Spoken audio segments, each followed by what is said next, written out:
Yan, malinis na. Ayan kasi halos isang taong hindi nagagamit. Ito siya.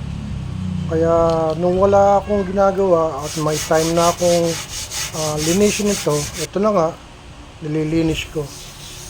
Una muna niliha ko para pag grinder ko mamaya, hindi magliparan yung mga kalawang sa akin.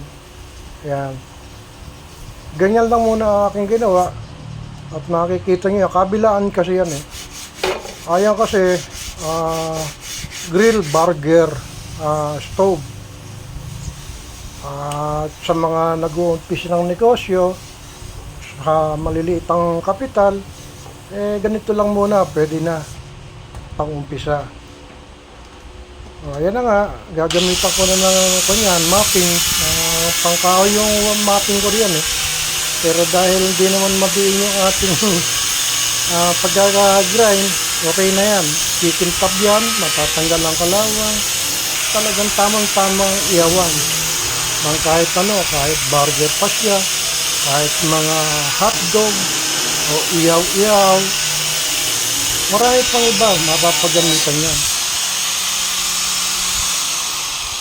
Pinagtsagaan ko nga yan eh. Kasi nga yan, kulang isang taon na nga, inuulit ko na hindi nagamit. Kita nyo naman yung kalawang kanina.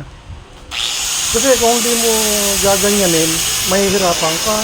Kung kukuskusin mo lang ng liha, baka mapudpud na yung kamay mo. Hindi mo siya mapaganda na kamukha ng gagamitan mo nito. Itong grinder, itong mapping. Buti nga, nakahiram ako. Ayan, hindi ako nahirapang masyado. Kabilaan yan. Ayan, sinisilip ko nga. At pagkatapos niyan, may grind na. Tiningnan natin kung ayos na yan. Nilinis na rin natin yung mismong stove na yan. Pagkatapos niyan, lalagyan natin ng cooking oil para hindi na siya kalawangin. Anytime, pwede na siyang gamitin pagkalagay natin ng cooking oil. At ayan na nga. Pagka kasi hindi mo nilagyan yan, kinabukasan lang, marami na namang kalawang yan eh.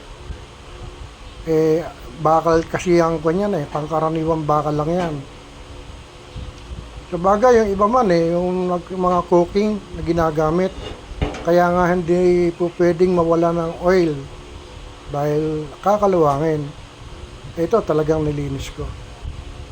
Pinagtyagaan ko. Ayan. O di ngayon, maganda na siya, makinis, makintab, masarap na siyang paglutuan ngayon. Tsaga-tsaga lang talaga eh. Marami nga palang salamat sa mga nagtsatsagang panoorin na ang aking mga video. O ayan na nga, makikita nyo. O di ba? Bukod sa presentable siya, makita mo ng customer, masisiyahan siya dahil malinis.